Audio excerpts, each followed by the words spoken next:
Hey everyone, John Doyle from OptixEQ, and I'm joined by, as always, Emily Dulkson, my partner.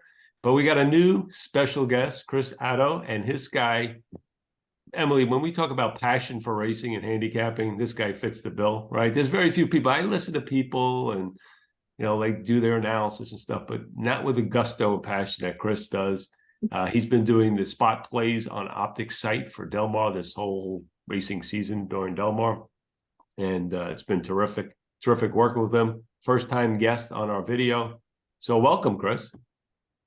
Thank you, John. Thank you, Emily. Feels good to be finally on the videos with you guys after so many weeks here at Delmar. But it feels good that it's to be on the videos for the big day, Pacific Classic Day, because I know last year was big with Flightline. I've had a lot of special Pacific Classics with Candy Ride, Beholder, Best Pal. So feels good to be on the videos for such a special day for me.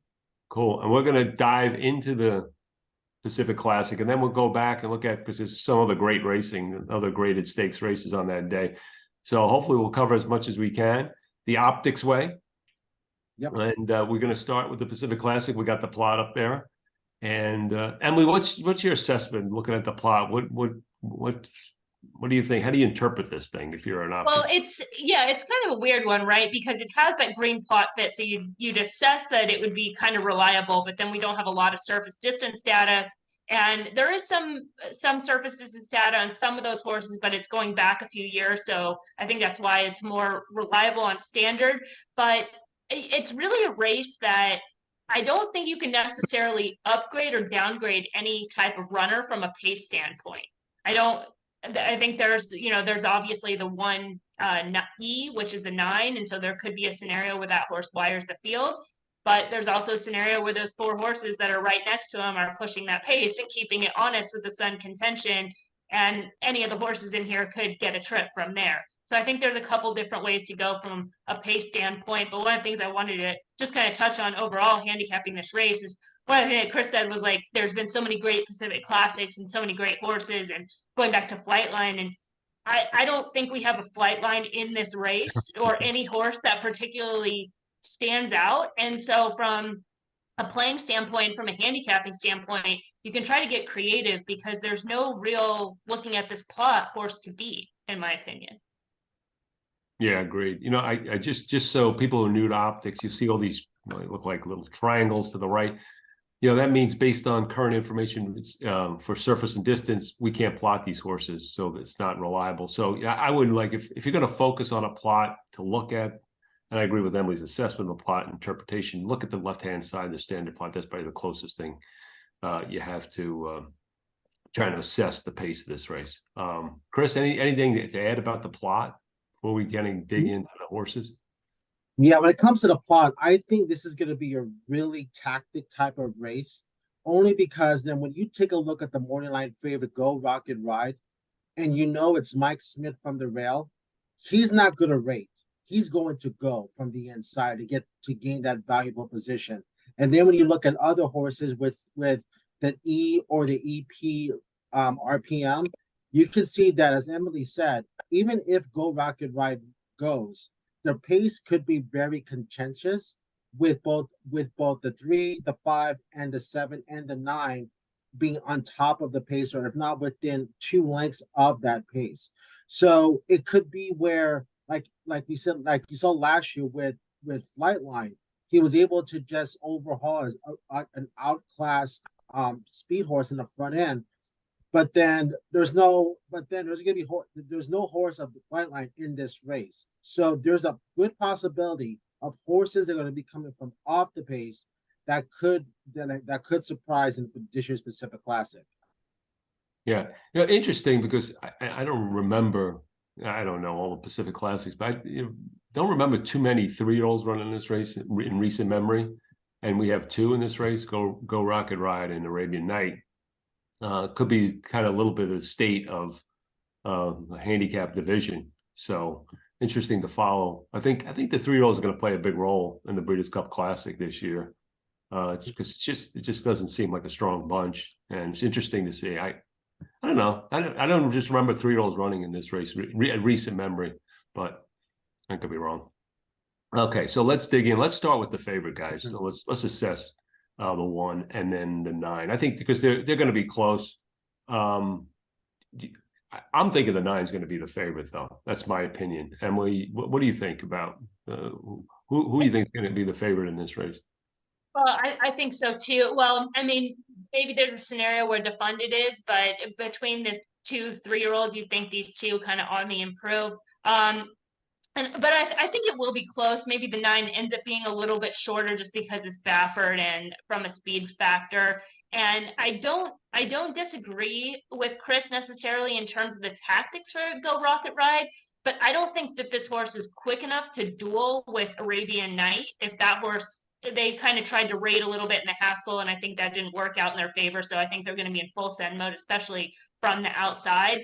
But being assertive from the rail and getting position, Go Rocket Ride could probably sit right behind Arabian Night. But yeah, going back to, because I'm mentioning those two because they're coming out of that common race, the Haskell, and Go Rocket Ride was 12-1 that day, Yeah. and Arabian Night being the favorites. So Odds I think yeah. they'll be close. Yeah. Okay. So what about the 1 then? I mean, again, improving. What do you Just think, no, Chris? Yeah, go ahead. I mean, to me, he's just no value. He's no value in this race. Okay. Chris, what's Yeah, your I agree with Emily. I mean, when it comes to the Haskell, it was almost like that was the time to have Go Rocket Ride when he was 12-1 and under the radar off that win in the Affirm. But then when you take a look at it in his 2 races so far, he had that good perfect trip versus an overmatched fill in the Affirm 2 races back. And then last time out, you can tell Mike Smith was intent to get off the rail. He didn't want to be anywhere near the inside. And once he was able to clear off and go to the outside path, he was able to get Go Rocket Ride into a real comfortable position where he was able to track Arabian Night and then pounce on that field with Mage, trying to come up to him and then Go Rocket Ride, reburst in the stretch. But based upon on Saturday, with Arabian Night and Go Rocket Ride being much closer in odds than they were in the Haskell, then it's either you either go with Go Rocket Ride as a standalone, or you start taking a stand to say, well, based upon the last race with odds discrepancies, I can take a stand against Go Rocket Ride. Yeah. Well, let's look at the 9 because I thought he was kind of an interesting horse. Emily, we kind of talked about this after the race. The Haskell I'm talking about. Yeah. It was like, wow, maybe he kind of needed the race because it was a weird race. He didn't look good. I didn't think he looked good in the pre-race. Then he popped out of gate. He dueled, like you said. I don't know what they were trying to do with him. And then he looked like he was done. He was going to lose by about 30 lengths and finish like off the board. And then, all of a sudden he kind of comes on for third again. And he gallops out best. It's kind of an odd race. And, you were kind of the inclination is he might be done, right? Do you still feel that way, or did you get time to reassess his performance and showing up here, in a big race like this? Did that change your kind of mind about maybe his capability, his form? I think I went back. I'm trying to remember because I looked at this like so many days ago, and I've watched so many works since. And I just wasn't. Yeah, he was working kind of. So I think he's working fine. I couldn't bet him at a short price off that race. Is kind of the overall. He could certainly rebound. He again could go back to the plot and have that pace advantage, especially if we see the earlier races on the card, speeds being favorable or Baffert horses running off the screen, because that's usually a favorable pattern. But yeah, I think they're going to be aggressive in here. They're going to try to run like they did in the first 2 starts, try to take them as far as they can on the front end. I'm not sure this horse has improved coming back. And there's nothing kind of about really anything coming into this race that I would want to take him at a short price. What's a short price on him in this case, Emily? Anything 3-1 or under. Oh, okay. Yeah. Chris, what's your thoughts on this horse? Yeah, I mean, when it comes to Arabian Night, I look at it as this is a horse that has problems, physical issues with this horse, because he ran that one big race during the Breeders' Cup weekend where he won. Then it was laid up, ran the Southwest, won, then was forced to miss the Triple Crown because of physical problems. Came back in the Haskell, ran an okay third. So now the public says to say, hey, we believe that he'll bounce back to win the race of the Pacific Classic, where he'll need to run, based on the Optix fix, a brand new top just to compete in this type of race at 3-1 or less.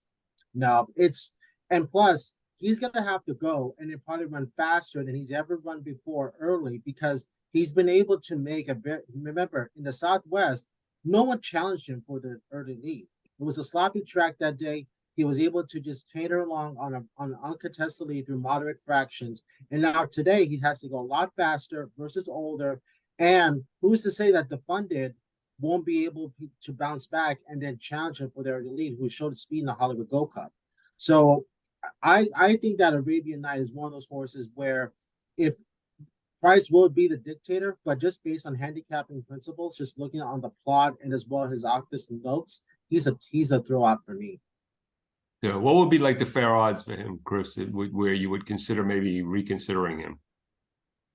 Well, 7-2 or high, 4-1 or higher. I would consider him. All right, so it sounds like we're against the favorites. That's a good thing. Yeah. I mean, and this is kind of one of those horses too, where it's like I don't even know what a fair odds would be, because if he's cold on the board, you don't want him. Yeah, for this barn, That's good. Yeah. Okay, so who do we, is there some horse you want to focus on? Do you guys want to kind of just look through these horses? Well, let's start with the funded, because what is he, 5, I believe? 4-1. Because like Chris said, I think this is a horse that people will look towards. He's going to be second off. He's run in some of these races in the past. Ran in this race last year, was second, clear second. Or sorry, not in this race last year. I was looking at the Pegasus, which that race has actually turned out to be kind of productive. But I don't think I've ever been sold on this horse for 10 furlongs. And he did win at 10 furlongs in the Gold Cup, but as you can see, it's coded as bias. Yeah, and I thought sorry, Chris, one more thing before I pass it to you. And that figure that day, it's the same Optix figure range as today, but he ran below. Yeah. With the bias. All right. So you're thinking distance, it just may not be his optimal. He could win at this distance, but it's not an optimal distance for him, especially in a kind of a race of this caliber. And another horse that's just going to be probably no value. Yeah. Part of that early pace, especially if he's chasing a fast pace. Okay, Chris? Yeah, I haven't been sold on the handicap horses so far in Southern California this year. And the funded was pretty much the leader of those handicap horses coming into the Hollywood Go Cup. And when I looked at the notes for that day, especially when it comes to going to the San Diego handicap, he was a pure bet against in the San Diego handicap, simply because A, he was part of the bias that Emily noted, and 2, the horses that were on or near the lead in the Hollywood Go Cup did not do well out of that race, validating that there was a speed bias on Hollywood Go Cup day. And this horse has a tendency, even though he's been on the lead, he has a tendency to show his inability to break from the gate based upon either a trouble start or slog that's on his Optix notes page. So either 2 scenarios happen with the funded. He goes and gets burned out by his stablemate Arabian Night and he folds, or B, he has another trouble beginning and just runs around the track. And he's also, for me, another bet against, because with those 2 scenarios there, I don't see where at this 10 furlong distance that the funded will be around to fish in the top 3. Oh, okay, good stuff. Anybody else in this race that is anyone we kind of like? We knocked everyone. That's good. No, actually it's good. I mean, the best bets I've ever made is when I eliminate most of the field and one horse, so that's okay. The horse that I thought was a little interesting here is the 4. And he's won this race in the past. And his form going into the Pacific Classic in 2021 was a little bit stronger. At least I should say it was a little bit more. He was a little bit more competitive number-wise. Last year it was just not the right year, and I just don't know if all the attention was on Flightline that year, and this horse kind of got neglected in the barn. I don't really know, I don't know. Sure. Yeah. Just in terms of like the placement and things like that. But coming back around this year, his form is kind of steadily improving. Coming out of the All-American, the numbers are going in a positive direction. He did have trouble, mild trouble. Wasn't, again, I think that was kind of a prep at Pleasanton from the rail. And then last out, he closed and had Pereira aboard that day, who Pereira was aboard back when he was in good form. So that could be a positive sign. And just looking at this race from not necessarily a horse that's like the best horse in this race, but the horse that's coming into this race the right way, that's proven at 10 furlongs, that has, that's had some tactical speed. I would give this horse a look, because he's going to be a price in here and is probably going to be overlooked off the recent running lines in current form. Chris, what do you think? Yep, I'm gonna go back to the single handicap, and I'm gonna think that Senior Buscador can try to duplicate his performance in the Pacific Classic. His race in the Hollywood Gold Cup that we talked about 2 races ago, he was compromised by that bias trying to rally from off the pace. And then last time out, when he got the right trip and he got the right scenario, then he was able to bounce back and emerge victorious from that win with the 103 Optix Fig. So even though I feel like the projections show that he probably needs a lot shorter distance, I just think with today's, if the pace scenario does come up as hot and contentious, then I think that based on the standard Optix plot, with him being a square in quadrant 4, that he'll be able to mold him down late. Because as I said before, I think this race does come down to horses that are going to be making an impact late. And I think that Senior Buscador is one of those horses that I think will be right there at the finish. The only thing I concern myself with races like this, especially graded stakes races. First of all, you got a kind of a low speed rating, and that could be, sometimes with the surface distance plot, but running horses down from deep closers in graded stakes races are always an issue for me. Cheaper horses, it's easier to do. That's be my big concern with him. I know he did it in the San Diego. He did it effectively, but that just would be, I think this is probably a little bit, well, first of all, it's a different distance. So, running horses down at 10 furlongs is always kind of a difficult thing to do. I think, just the way the races kind of play out, it just doesn't lend itself to like everyone bunched up and then someone kind of comes from way back. So I don't even know, will he be that way back? That just seems to be his style, but I don't know. Maybe he'll be closer up. He's kind of the horse that runs a good race and then runs a really bad one too. That's my only other concern. Yeah. He's like not consistent.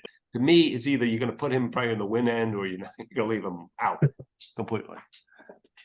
I feel kind of like similar in terms of talking about Go Rocket Ride, that last time seemed like it was the right time because he had all the positive projections. He had the X bias, he had the shorter, he had the favorite that you mentioned that was vulnerable coming off the bias trip. Can you scroll over to the plot info just in terms of like what that, had the kind of had a fire, had a 34 rating. Like there was so much in his favor for that last race at 13.5 to 1. And I just think he's going to be a lot shorter today. Kind of, what's he on the morning line? 10. I think he's going to be under that. He's not really a horse that he's really only been double digits. 3 times, 4 times. But I don't know. I feel like there's going to be attention to him off that last race, and that race being a common race. Okay, so we're a little mixed on the Senor. Okay. Anybody else we want to kind of cover in this race? We never talked about Skinner yet, and he's the other 3-year-old in the field. Oh, that's right. I think he's an important horse to talk about, actually. Mm-hmm. Yeah, I love it. Especially when it comes to the Breeders' Cup Mile. but that's not. But that's not this race. You already pointed family. Okay. So. And you know that's not my thing. I'm not one that's going to say that, but I think Yeah. that's. No, I know, man. I'm intrigued. So, what about Skinner? Who wants to go first? I'll go first because I had a future bet on him to win the Kentucky Derby. I never anticipated. This horse just flattens out. I mean, the one thing about this horse is that he makes this big looping move, and then they can attribute it to being wide. But when you come from behind, you are going to get wide trips, and that's what this horse did receive in those two starts at Santa Anita, where Victor was just either he's kept them on hold, was kept them wide. They made a big move, and then he flattened out. And then the same thing again, the Santa Anita Derby, where he loomed up, and then he loomed up, and then they kind of flattened out late. Even though it shows he finished strongly, he kind of hung a bit late because those two horses in front of him were just not finishing at all. The Practical Move and the Japanese horse, they were not really finishing. It was just more of a driving finish, and he hung. And so that hanging piece after that big move tells me that, as the projection shows, that he's probably better at a shorter distance. And then last time out, it was a 4-horse field dominated by Reincarnate.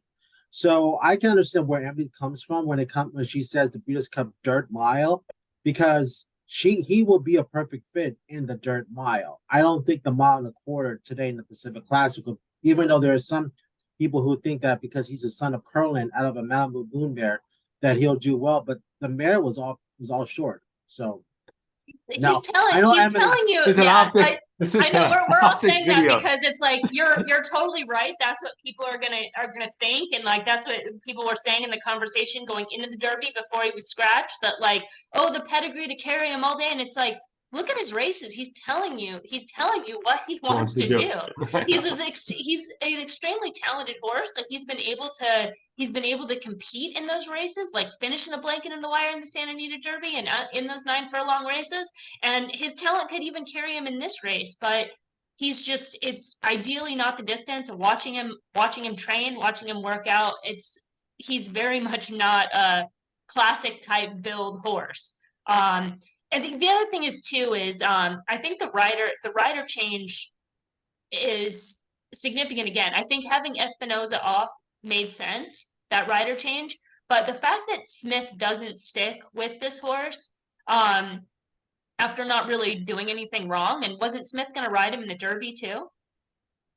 I think it was going to be Juan Hernandez. Okay, yeah, you're right. Okay. Yeah, who was Smith on? He was on somebody else, I guess. It's on the Go Rocket Go. Go Rocket Go Ride. Go Rocket Ride, he's on. Smith. No, in the Kentucky Derby. Oh. Yeah, I don't remember. Yeah. But yeah, it doesn't stick with them. And I think if this horse was kind of met, I don't know. I think he'd probably stay there. He's riding another sheriff's horse in race 8. So that just kind of, I don't know. Seems like they give him this race. It's a good return race, and then I think we're gonna be able to see him where he belongs. Okay, you got it. A future bet in the Breeders' Cup Dirt Mile. Okay, I like that. I love horses like this. He'll be a price too, because I don't see him probably maybe even maybe he gets 4th at best, 3rd or 4th at best in this race. So that'd be a great bet if he kind of continues to run the same race and then gets the cut back. Good stuff on it for 11. Okay, anybody else, or did we cover everyone? Let's go back to the plot just to make sure that there's nobody that's kind of I'm thinking about the 10. He's probably one of the horses to O'Reilly. Yeah, he's another one that's kind of like he's kind of flattered off those recent races, and I think he's another one that's shorter. But yeah, let's take a look at him. Let's look at the grid. Oh, he's too, yeah. Yeah, he's like slow and cheap. Yeah. Okay. Yep. He just has the I mean, decent race at 10 furlong, so that's what's promoting his plot on the surface distance. I mean, none of these horses are plotting, so you can't trust this plot, folks. I mean, just look at that. Okay. Yeah. This one, I think it's cute that Rispoli is on. What's that horse's name? That 10. Can you scroll down again? Tripoli, Rispoli, and Paroli. That's cute. Paroli. But just for a little rhyme, but other than that, Paroli, yeah, very good. Okay. All right. So I think we got this one covered. Interesting. Sounds like strategy would be to play against the favorites. And there's some long shots in here that I think we've identified. The 4, right, and Chris liked the 8. So Emily was more on the 4, Chris was more on the 8. So okay, Pacific Classic. Check that box. It's a great card. We're gonna go hop over to race. We'll start with race 7. Just go in that kind of order. This is the Delmar. I guess it's the mile, right? Grade 2. Interesting race. I know Emily has something interesting in this race. So why don't we start with her again? Yeah, I mean, just looking at the notes, it's kind of covered right now. If you could, well, looking at the plot, I think it's kind of an interesting plot because it's a yellow plot fit, even though it does kind of line up and it looks like it would be contentious. There's no E horses and there's only 2 EPs. So that just kind of tells me, you know, that it validates that yellow plot fit, that there's a little bit more that meets the eye in here from a pace standpoint. And looking at the notes, the 8, I think you have to scroll down in order for it to show because it's like right up there. That horse just like he stands out, and maybe we need to pull up the grid actually because there's some other numbers. But in terms of current form, this is the second start of the meet off the layoff, and he ran that sprint race last month looked kind of to be every bit a prep just from the way the horse was being bet to the early action. And this horse was just like, he's too good. He almost won. He was the best horse. He was the best horse in the race at a distance that was not his ideal, that they were just trying to get some fitness out of him. And this is his second start as a 4-year-old. So when you look at the numbers, they look a little bit softer, but really what you're looking at with those 3-year-old numbers is a horse that was improving. Those numbers were getting better and better with the turf. Ran a B- in the grade 2 Delmar Derby. So it shows he has some class in order to compete. And had a little bit of a trip with the room. And the 2 scratches also show that this is a horse that they've been pointing to graded stakes races, should keep at that level. And I think it's all systems go in this race. And another one that could be a price in here just based on the way this field stacks up. And I think this horse is extremely live. So kind of a note standout for Emily. Chris, do you see the same? Plot's okay too, really, like considering the race shape. Chris, what do you think about this one?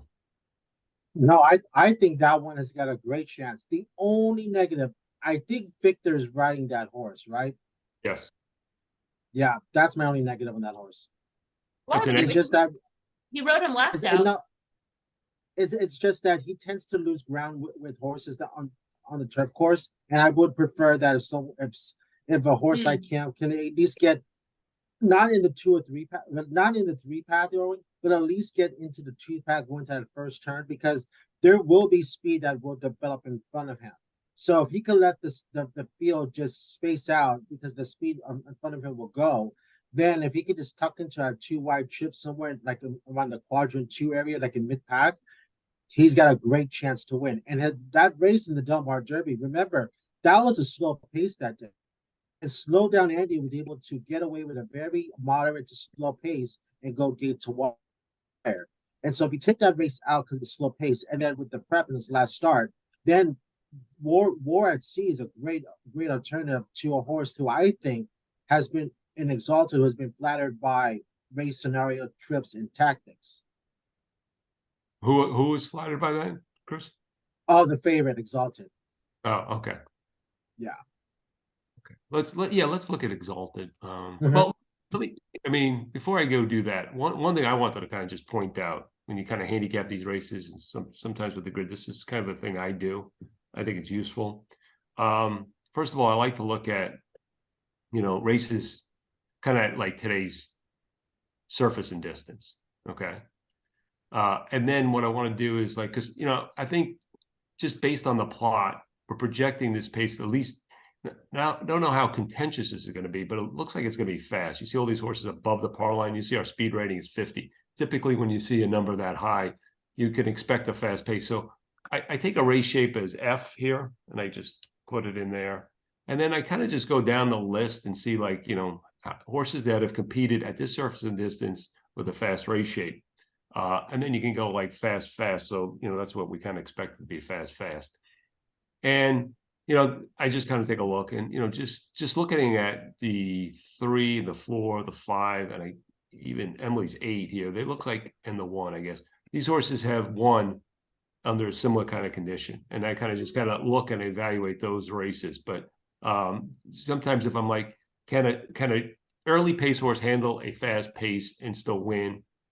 Kind of closer. Sometimes it's like, you know, people think, okay, since the horse is a closer, fast pace should be good for him. Not necessarily. So that's the kind of thing that I just run as a way to kind of assess if, you know, given today's projected pace conditions, you know, who could handle them and still win the race. So anyway, that's just kind of an exercise I did. To me, I mean, it looks like the 3, 4, like I said, and the 1 and the 8 are all horses that can.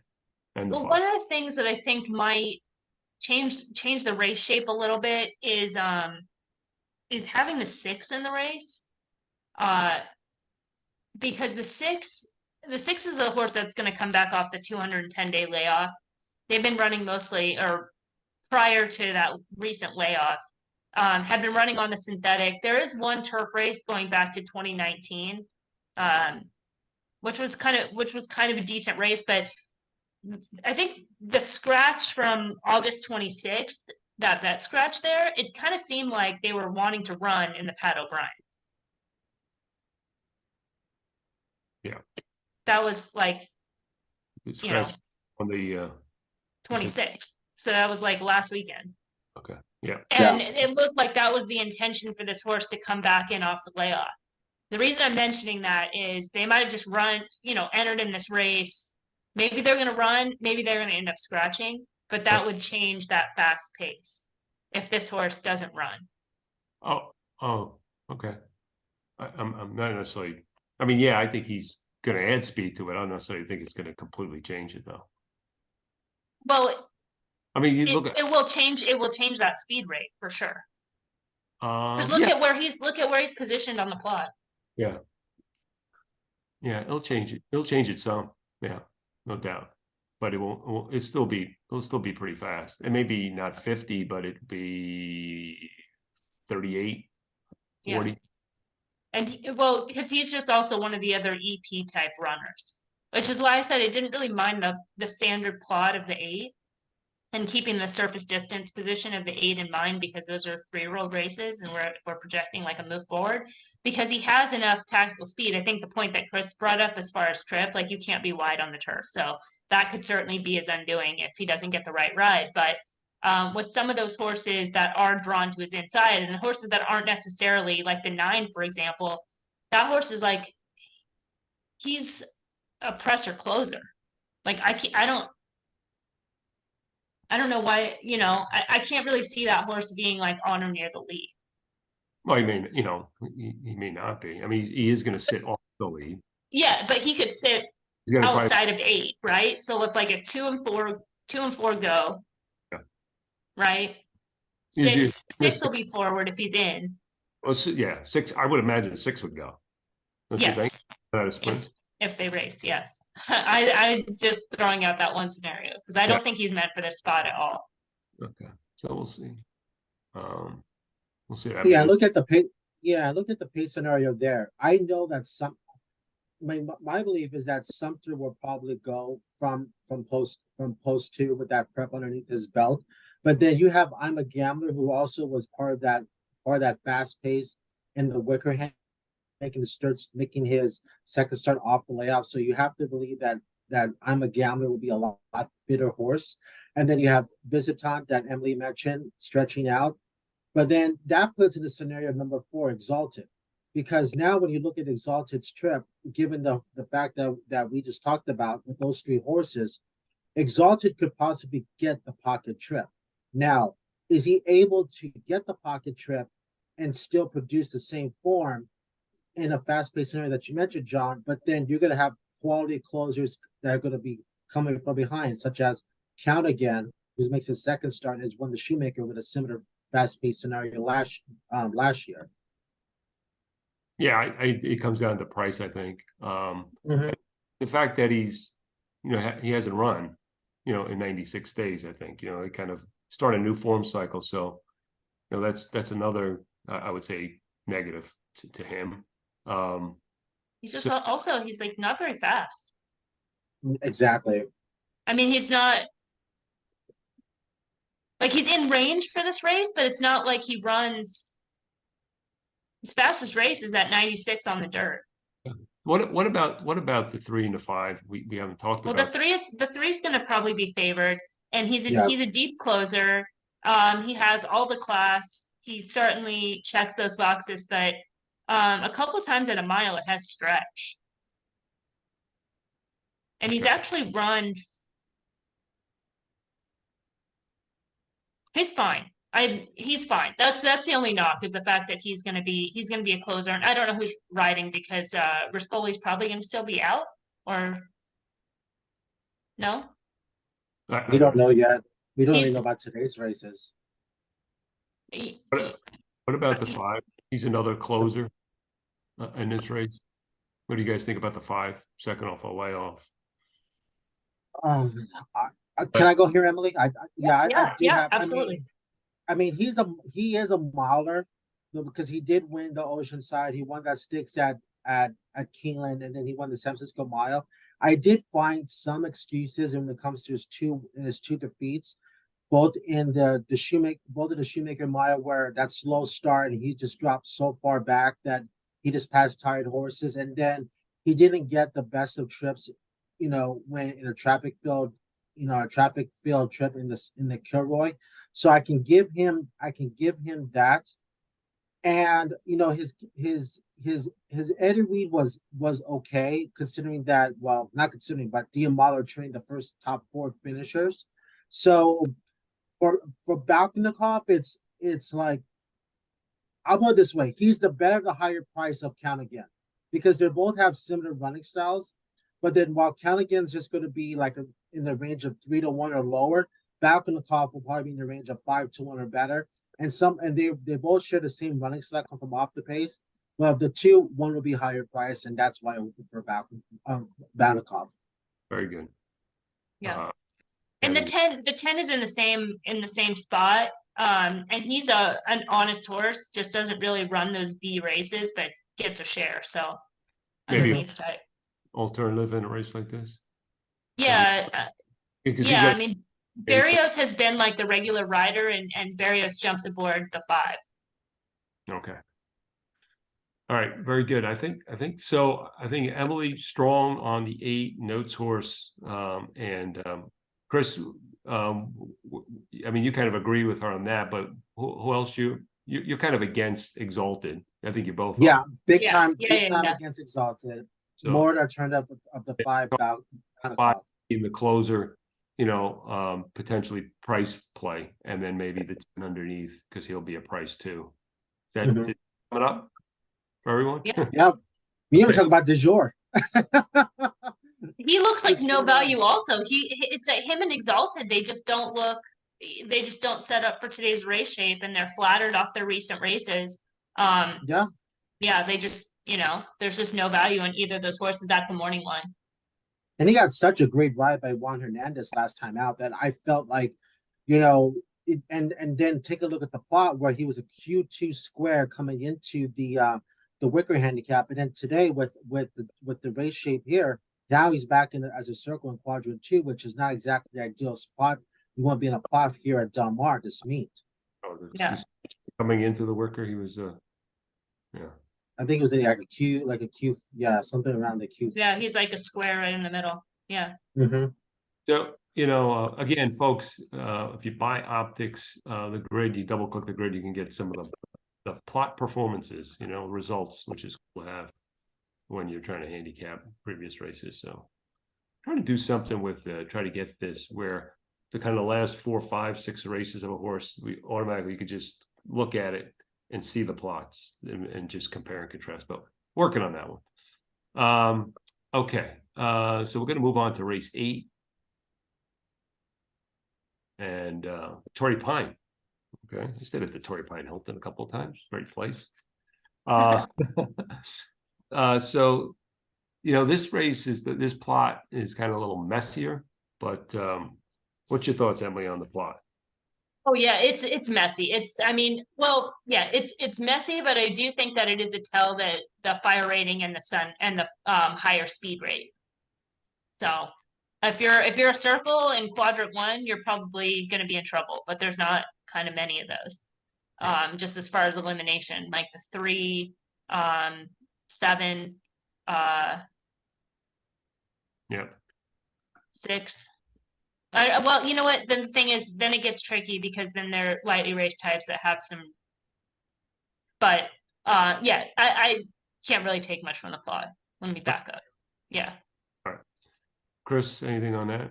Anything to add, or you agree with the plot? Yeah, I agree, but I think the race boys, actually, when it comes to the plot, is the strategy of the 10. You know that with after that less than stellar ride last time out that Juan Hernandez gave in the Fleet Street, that from the outside post with Bernardo coming on, he's going.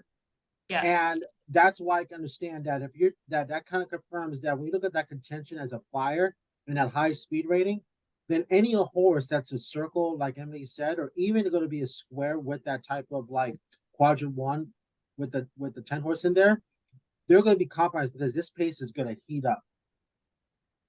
Okay, good. Yeah, I see Maldonado. So that kind of tells you about your intent too. Yeah, and I guess starting this race, you kind of have to start the analysis with the 9, who looks fine in the plot, but maybe we got to pull up the grid because she's going to be a heavy favorite in this race. Oh yeah. Yeah. And I mean, she's fine, but she's just another one that Baffert horses, especially like these younger types, they kind of show themselves early on, right? Like kind of how fast they are, and then they kind of stay at that level. And she ran her fastest race on debut and has never really got back to it. Even those 2 most recent starts, she ran 92, pretty close. But you would expect that if she was good, she would be improving. And she's kind of who she is. And coming back off the layoff for Baffert is not really time. But with other trainers, you could project, like with War at Sea, for example, Ron Ellis horse making a second start at 4, that horse is going to move forward. If it was a Baffert horse, you'd be like, kind of that horse, I don't know if there's a move forward, and I don't know if there's a move forward from her where there's some others in the field that could just be getting onto her level at this part of the season. I agree with that. Chris?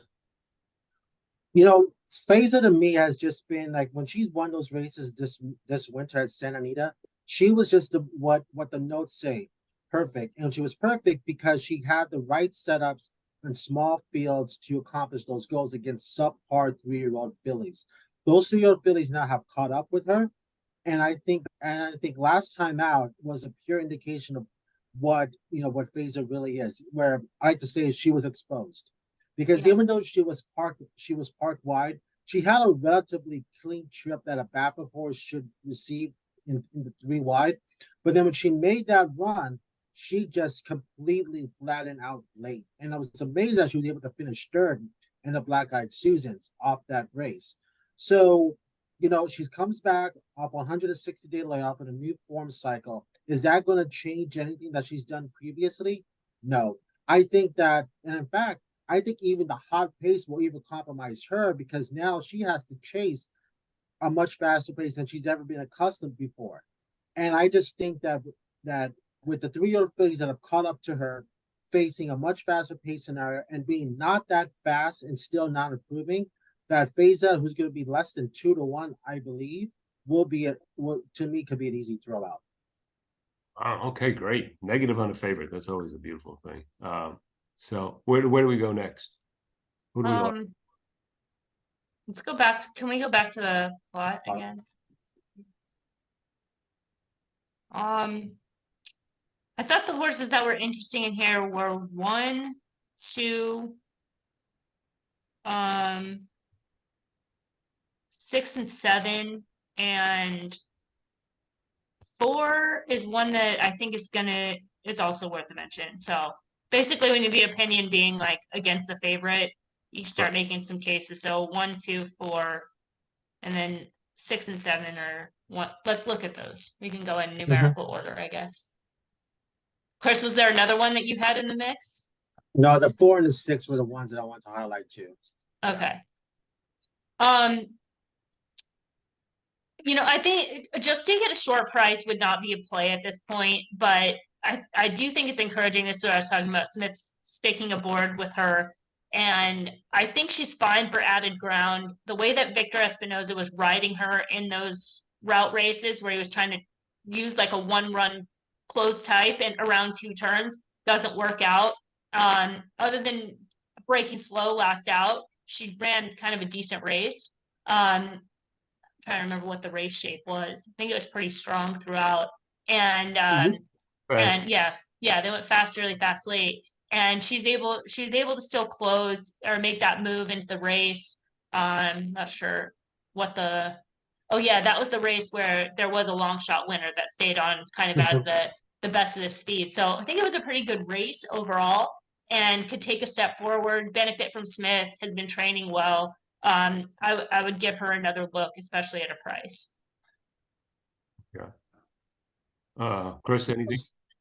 Yeah, for Justique, I just think that, you know, you have to look at that tale of 2 rides with Justique.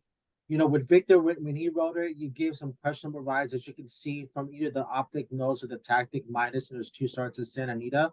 And then last time out against Older, it was just pretty much, I think Sheriff knew that he wanted to run the Torrey Pines, so he wanted to get a race into her, and for Mike Smith to get familiar with Justique. And so I think that 4th place finish, even if you look in the stretch run, you could tell that Mikey was just getting to get this filly going late, and then with the goal of today.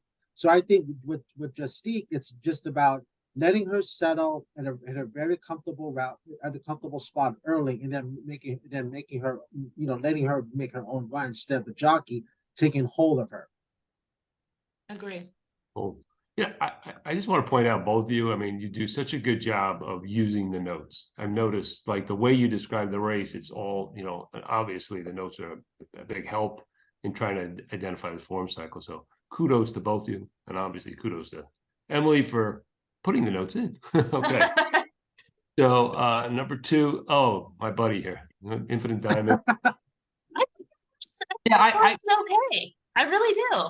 I love this horse, actually. That's the thing. So, you know, I was doing notes early on this horse at Gulfstream, and I really loved her. I mean, and then she had the Alcibiades. She was probably going to go to the Breeders' Cup, but she just kind of blew up in this race. And it turned out she had the flu, I think, or something. She was sick that day. So you can kind of cross that race. And she was kind of progressing. She came back, and I made a bet on her in the cash run. She won that race easily. And then I was just like, I was disappointed in our next couple of efforts, right? You know, I don't know what happened there. They gave her some time, and they brought her back on turf, which I don't see her as a turf horse, you know, especially at 9 furlongs. But she did okay. I mean, she ran just as fast, you know, as she was running her turf number. So I'm just wondering if she comes back to the dirt here. You know, I think 8 furlongs is right in her wheelhouse. Yeah, you know, Emily, you have the drop, and that's exactly so. So she's getting a drop, she's getting dirt. I'm looking for an improved performance, and just based on the Optix figure range, it should be good enough for her to contend. And she's yeah. I mean, when you're against the favorite, you have a horse that's fast enough, that's proven at the distance, that's in form, like 15-1 at least. She's in the mix. All right, so 4. Should we go to the 4 next? All right, Chris, go for it. Yeah, so I just think last time out, that slow start kind of compromised her, because she's a filly that has tactical speed, as you can see. Like, if you scroll over to the right, John, you can see where she was plotted in her race 2 starts back when she was second. I think, yeah, she was a Q2, she was a Q2 square. And then last time out, she just completely missed the break, and then they was playing catch up with her towards the wire behind the best of speed bathroom in her home cooking. So I think today, stretching out with the anticipated pace scenario, she can probably get the trip. I know, and then plus, since she doesn't have that surface distance on the plot, she has that Q4 square on the standard, where I just think that Hernandez is not gonna let this really drop back so far back, but you're probably gonna see her somewhere in mid pack before she produces her run around the far turn. So she's just one of two horses that I like. The second one I really like. And I think Emily knows where I'm leaning towards on that other horse. Well, because you said it. You said the 6. Yeah. That's how I know. Yeah. You agree, Emily, with the 6? You know what? Well, I'm a little bit negative on the 4. I think she's, just with the stretch out in distance is an unknown. B- is an optional claiming company, stepping up to graded stakes company. Mike Smith had been aboard every race, and he sticks with the 1. There was just kind of some mixed signs on there. She's taken a lot of money. I wasn't that crazy about her. Again, kind of my major opinion here is I'm negative on the 9, so I'm not really going to like cold water any other horse in the race. But as far as the 6, I think the 6 is far more interesting, and I don't mind her at a mile. But I'm since this is his horse, I'm gonna let him pass the baton. This filly, she showed a lot of promise in her first start for Sadler, when she had that perfect trip with a B win in that first start of this year. And then the race in the Summertime Oaks, you can toss it. She was parked. She had a very compromising trip, as you can see from the tactics minus. She was parked wide from an outside post, while the winner was that Philia Mandela that won that race. And I just call it a toss. And then last time out in the race against older horse, who I think Lady T was the winner of that race, you can argue that Anywho was the best horse in that race. Slow start, kind of rushed up early by Barrios, made the lead, and then just got run down late. And that was her first start of a 54-day layoff. So I just think that, with the stretch on distance today, if she gets a better trip, not the type of trip that she got 2 back, then I think that Anywho can swing the upset, and she's my top preference in the Torrey Pines. Okay. I upgraded her because she's working really well. She's working really well. Like I was like, she's interesting looking at her races for all the things that you saw as well. And has the experience around 2 turns, which she ran fine. But she's working really well. She's working with Bran, who's in race 9. He's a turf sprinter, but an older horse. He's pretty accomplished, and she looks like she's 2 turn. So she's going to run a big race. I think she's definitely a top contender. Oh, this is great. So we're going to be doing the Optix focus for these stakes races. So this is great. This is collaboration on the fly. So value horse is going to be the 6 for me, and the long shot is going to be the 2 so far. So let's look at the 7 as the one. Easy, make my life easy, Ocean Club. We Emily, you kind of included this horse in that big list. Well, I wanted to give her a mention because as far as a contender, I think she would need like a lot to win this race, but she's just consistent. And I don't mind her coming back to the dirt. She just seems to run on whatever surface and whatever she's asked. Proctor's been really cold this meet, so sometimes just from in the Van Dyke as well, he's not been riding all that well. And this horse ran pretty good in a grade 2 last out. And I just think she's kind of a consistent type that I wouldn't dismiss in this race. Could you see her as an exotics horse, Emily? Yes, yeah. Okay. Chris, anything to add on that? Yeah, you can tell she's the type of filly that wants to run long. But as far as the winning goes, I don't see her. But as someone that could be used in the exotics underneath, she's a horse that I would use. Great. So that's race 8. I think we're playing against the favorite, the number 9, and we got some alternatives there that we talked about. Long shot number 2, Infinite Diamond, and the 6 as our value play. Okay, so let's switch to race 9. I love this race. Oh, you Go do? for it. Yeah, well, go for it. I thought there was 2 horses in here, but there was a couple others to land on, so go for it. You know, I'm being biased, but I love the one Fast Buck. I mean, this is a horse that, you know, his trainer is based out of Los Alamitos. And the one thing they train to do at Los Alamitos with quarter horses is to break on top. And I love the fact that he has the inside with the rail, because then they're gonna say, "Come catch me," and that's what he does. At 5 furlongs on the turf here at Delmar with an inside draw, he doesn't have to worry about horses that are going to be coming from behind or being wide trips that you're going to probably see with Noble Reflection and Big Buzz. This horse will be on the front end after the first call and just say, "Come catch me" late. And he had that long lead last time out with the Hardy, as you saw in the Optix notes, but he was just so fast early that Barrios decided just to give him his head down the hill, and then just say, you know, just come catch me. That's all pretty much what he does. And I just think the 5 furlongs on turf is going to hit him right between the eyes. And the Optix, the plot itself, I really like, because you can see there he's more on the high end side of the quadrant 1, especially on the surface distance where he's that small square.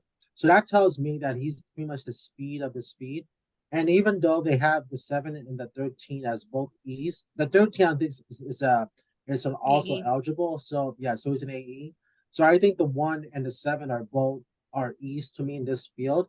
And from the inside, and with Gutierrez riding Noble Reflection, who's not a send rider, by the way, he's not someone's gonna like smooch on the horse and go. That I think you see Diego Herrera on the one Fast Buck just say, "Just come catch me." Okay, I like it. I like the confidence. Yeah, I think that's a good analysis. I think I was maybe a little bit negative in the sense that it would just come down to number of the horse coming back off a layoff, because he hasn't really run kind of his best race fresh. Like his debut, not so great. Yeah, but Did run well off that like second start, which could almost be a first start. That race was fine, but State Bred Company. What was the note on that? debut was on the turf, on the dirt, so that, you know, that. Yeah, what was that? What was that extended comment though? Hold on, let me get. I gotta switch. Because there's an other in there. Very sizable late odds drop. Okay. Yeah. Well, maybe that's something to look for. But off the layoff again, he just wasn't quite ready. But I think that scenario from the inside and being aggressive would not discount him. So maybe, you know. No, that's spreads in a maiden race, but still winning by 7 lines, 5 furlongs is pretty impressive. No, he's a good horse. Absolutely. And yeah, especially if, you know, to your point, like the 13 sitting on the AE, if that horse doesn't draw in, that makes his job easier. And then the point about Noble Reflection is really fast, and that would be just like an absolute crime against this horse to rate him, but it's also a scenario. So which, you know, is legitimate. So yeah. So one thing I like to do, because, you know, Chris kind of, you know, mentioned it without mentioning it, 5 furlongs is a very unique distance. And so what I always like to do in this race is what I did in like the last race. I just want to look at today's surface and distance, because it's such a unique, distance, that I want to make sure that horses at least had a chance to run it and got familiar with it. And you can see, look at Fast Buck, right? 2 wins at the distance. Also the 3. Notice his Delmar 5 furlong. Pretty impressive. This was the one I was going to bring up from that. But to Chris's point, he does kind of have to work that trip. But to his credit, maybe that's an upgrade because he's able to overcome what typically wins on this course. And I like when a horse like this, I mean, you never know, I mean, but I like when they're, especially in this scenario, if there is a speed horse that he kind of draws in. He's not drawing inside the speed horse, but he's drawing inside the other horses. So coming from behind, I don't want a horse 5 furlongs going to be wide. So, you know, maybe he can work out a trip in behind the one covered up, and so, you know, maybe get out and maybe make a run late. But, you know, when a horse just is that good at this track surface, this is always worth paying attention to. So do some of these filters. I think they're important to kind of point you to those things. The 5 is another one who's, do you guys want to talk about the 5 a little bit? Or you guys don't? I wasn't crazy about this horse, but He just Yeah. seems He's surface. kind of on the weaker side class wise. Okay. I thought he had a good. I thought he really should have won that race last time out. I mean, he had the good trip from the inside, chasing Noble Reflection, kind of dropped back, but then he kind of resurged again when the rest of the field came up to through the wire. And I felt that with that type of trip, he should not have just resurged. He should have just gone on with it through the stretch. So that was my big negative with him, was just that if you look at his form previously, he would go on with it. Like if you look at those races back as a 2-year-old, even as a 3-year-old sprinting, he was actually very good at it. He was actually very good at finishing his races off. But I didn't like that last start where he coming back off a 76-day layoff with that good trip, as you can saw, his save, and then he just finished in a blanket finish with his stablemate. His stablemate I upgraded, but I couldn't upgrade beer can, man, off that trip. Interesting to see, like when this horse, some of these good races at Indiana, like kind of I guess maybe it was a different trainer, I guess, because it looks like his spacing kind of changed, right? He was kind of running more. Yeah, maybe it was. I was glad to. Okay, see how his spacing changed? It's kind of pretty dramatic. Now, maybe the good thing is this is his first race where he's kind of coming back, similar spacing like that he had. Maybe he's getting back. Maybe he needed that race. That's the only thing I would suggest, but. I mean, to that kind of point though, with those kind of layoff lines, it just makes him always an unreliable type. Yeah. Well, I mean, 426-day layoff from 4 to 5. Yeah, that's what I'm saying. 76-day layoff. Maybe that the fact they are bringing him back, in 29 days, he must be doing okay. I mean, but I he's going to be. I mean, I prefer the 3 to this horse, and I prefer obviously. He's 1 to this horse, but I wouldn't I wouldn't just completely toss him. That would be just because he's good at the surface and distance. Did we want to cover anybody else? Anybody else? 10. Yeah, let's look at the 10. What about the 10? Big layoff. So big layoff for sure. But he's run no red. He's run well and fast. You think this might be a prep though? For what? Breeders' Cup? For San Diego, Maybe. 6.5 down the hill, or it'd be a prep for Breeders' Cup, right? Eventually. Yeah. He was entered in the Breeders' Cup last year. What is the Breeders' Cup? Is it going to be 5 furlongs? Yeah, it's going to be 5. Yeah, they switch it up from the hill. They put it down to 5 furlongs straight on the turf. Yeah, I don't see him as a 5 furlong horse, but I maybe what's that race they run at 6.5? It's kind of a stakes race down there. Is it? I forget. The Eddie D. Yeah, the ADD stakes that opening weekend of Oak Tree. I mean, he's never done 5 furlongs, so I don't know that he's not a 5 furlong horse. Okay, that's fair. I mean, you got shorted here, but that was 8 furlongs. I don't know. I just kind of look at him. Yeah, I just plotting here. I just think just the way he plots too. I would just think he's not. Let's say he can't show it, but I mean, he hasn't really shown any kind of that kind of speed. And look at some of his pace numbers. Yeah, I don't know. Yeah, maybe. I think the post could hurt Brand, because the one thing about it is that with the lack of early speed that he has, because he's not going to be anywhere near the front end, and from post 10, either A, he's going to come from far back where he's trying to catch horses late, or B, he can't just keep up, and he'll fizzle out. I think he'll be more of the former, not the latter. It's gonna be Juan. Yeah, I think Juan's gonna be able to drop back and let this horse make a run late.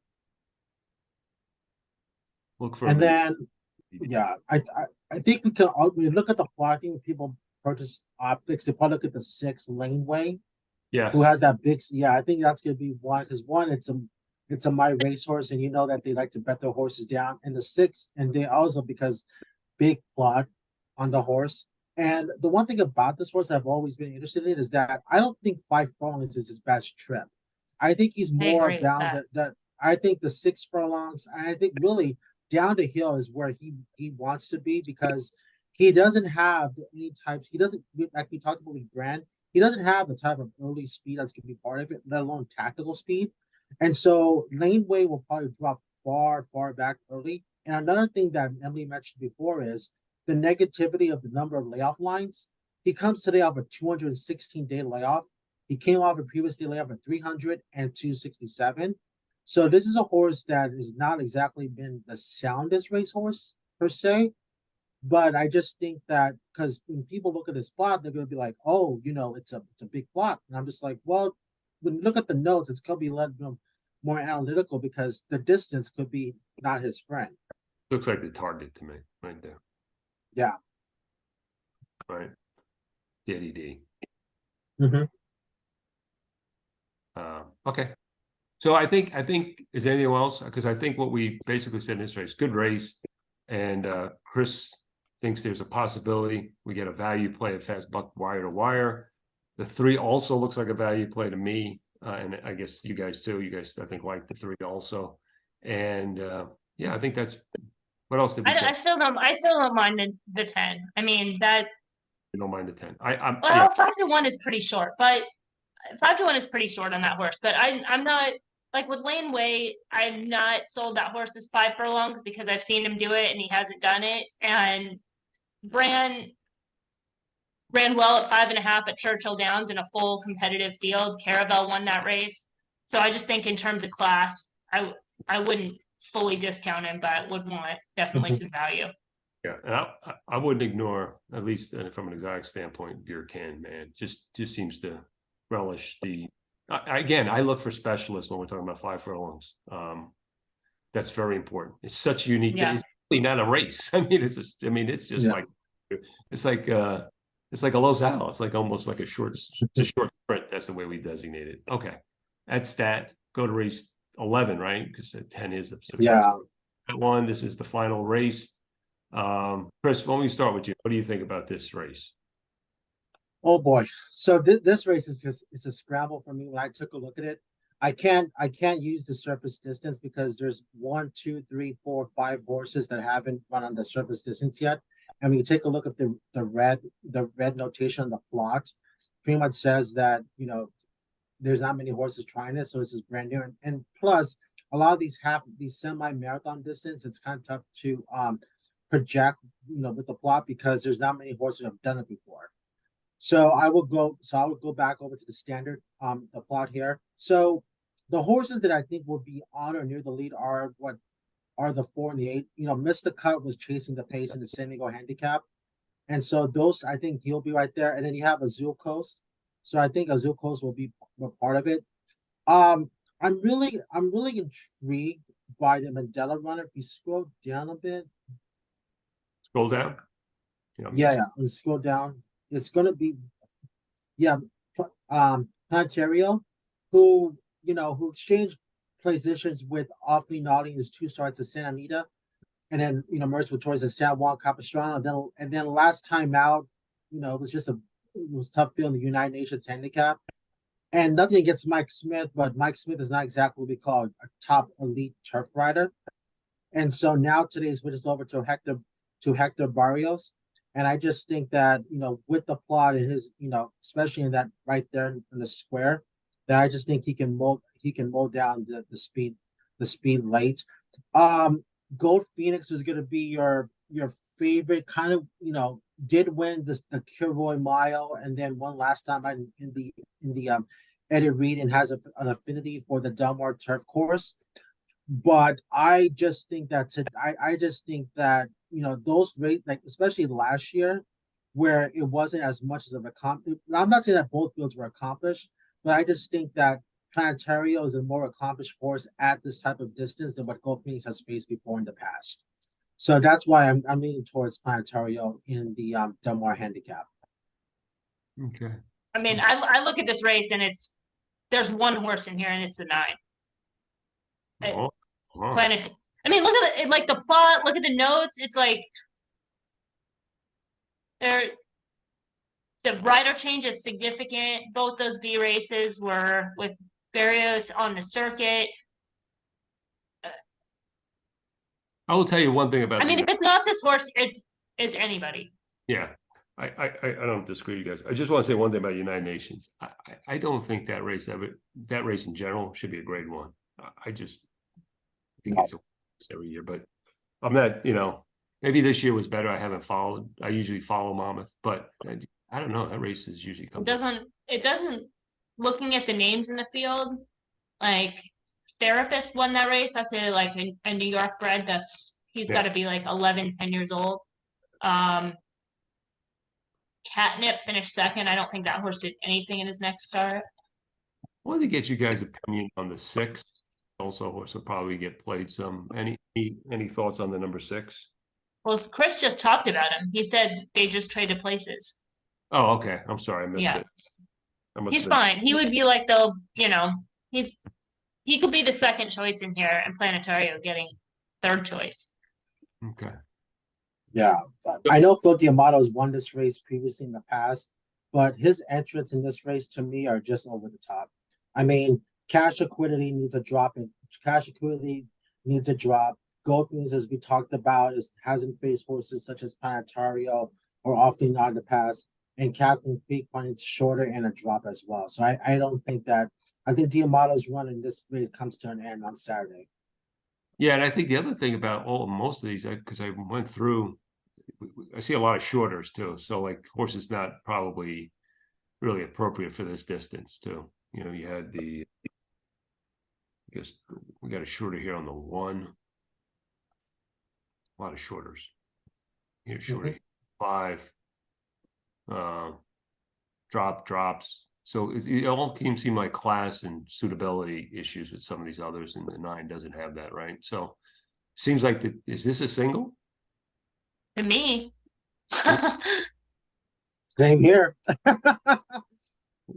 Wow. Get us to agree on anything. That's pretty good. All right. So number 9, pay attention, single Planetario in the Delmar handicap. And I think that wraps it up for us. Great job, guys. I mean, really. Yeah, excellent. And really, I mean, if you ever want to look and you follow these folks on Twitter and all the rest, you want people that really understand how to use Optix notes. These are the two, and the plot, obviously, but especially notes of these two people. They're just excellent at it, and they really learn how to tell a story with notes. They're kind of like storytelling, and I think it's excellent. And so check them out. Check us out. We're going to be doing, like I said, focus for these 5 races. And you can get that free with the silver plan and subscription. So check it out, and everyone have a great Saturday. You can follow us on Twitter too at OptixEQ at Optix, and then EQ, and then at OptixEQ.com is our website. Thanks, everyone. All right.